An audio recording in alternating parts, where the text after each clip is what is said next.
What is going on, guys? Welcome back to the channel, and on today's episode we are going to talk about the top 5 problems that the Chevy Avalanche does have, and we're going to do the visual. Now I'm going to hurry up and try to do this video as fast as I can before the entire town of Florida decides to come out and interrupt this video with a lot of noise. So let's get started. So the first thing on this truck, as you notice, is the cladding. The plastic cladding, that's what we call this. I'm trying to get the angle of it, but here it is. It fades. So unfortunately this thing fades and it turns into this like weird, ugly, disgusting gray, and no one likes it, but I actually love it. And even though it fades and turns into this gray, it actually looks pretty good. It doesn't look that bad to me, but it looks better when it's black. So I'm definitely gonna get something called Gator paint, which Florida actually sells, to restore this. And once I find that, I'm gonna leave a link in the description for it, and I'm gonna do a complete review on it, seeing how it lasts, because apparently it lasts for 5 years. So that is something to look forward to. The second thing that we're going to talk about is the valve cover. I actually changed the valve cover on the driver's side with the PCV valve. What had happened was there's an oil consumption thing that goes on with these trucks on the PCV valve. Depending on how it's made, they cut the hole a little bit wider and placed it further away from the lifters, so it doesn't shoot oil and eat it away. I don't know what it does to it. It just takes it away. But now it's actually a lot better. It doesn't consume any oil. That, and I did rebuild the engine, so it's so much better now. But if you haven't seen that video, I'll leave it in the link in the description or up here somewhere on the cards. And I'll also leave the engine rebuild series as well. Number 3 is the chassis ground, and we are going to look at it right now. So we have to go under the chassis. So here we are. Here is the driver's door, and as soon as you go down, boom, you get the chassis. And while you look at the chassis, right here there are 2 holes. Those 2 holes was where the ground wires used to be until I cut them and rerouted them into the engine bay.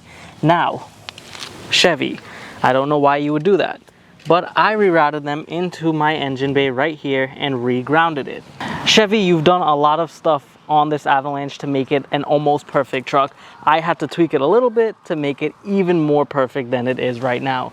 But besides all of that, this truck is still an amazing truck, and it's definitely worth getting. The reason why I rerouted that ground wire is due to the salt, the snow, the water, everything that's up north. It causes it to corrode and causes you to get some 4x4 issues and even some starting issues. Now, I live in Florida. You don't get the salt, you don't get the snow. You do get water, things will still corrode. Water, iron, air, mixing, rust. That's not good. So to avoid all that, I routed it up into the engine bay. It's gonna stay nice and dry. 4x4 always works, truck always turns on, not an issue. Next one. The next thing that we're going to talk about is the dashboard. Now apparently on these dashboards in all of GM trucks, I think it is, they have cracking issues.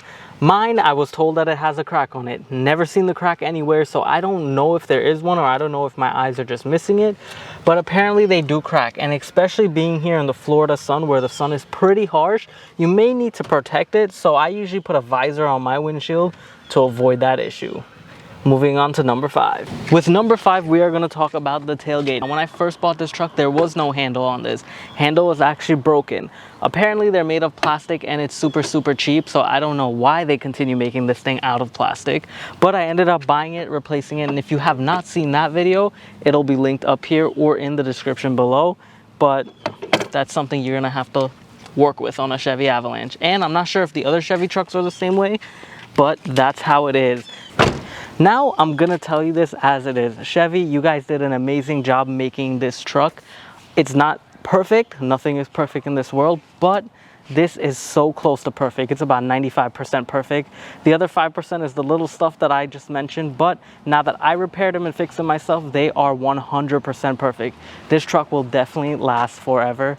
And with that being said, guys, I hope you enjoyed this video. If you did, make sure you throw a like to this video and leave a comment in the comment section below, letting me know what you guys think is a problem with the Chevy Avalanche. And I'll see y'all later. Peace.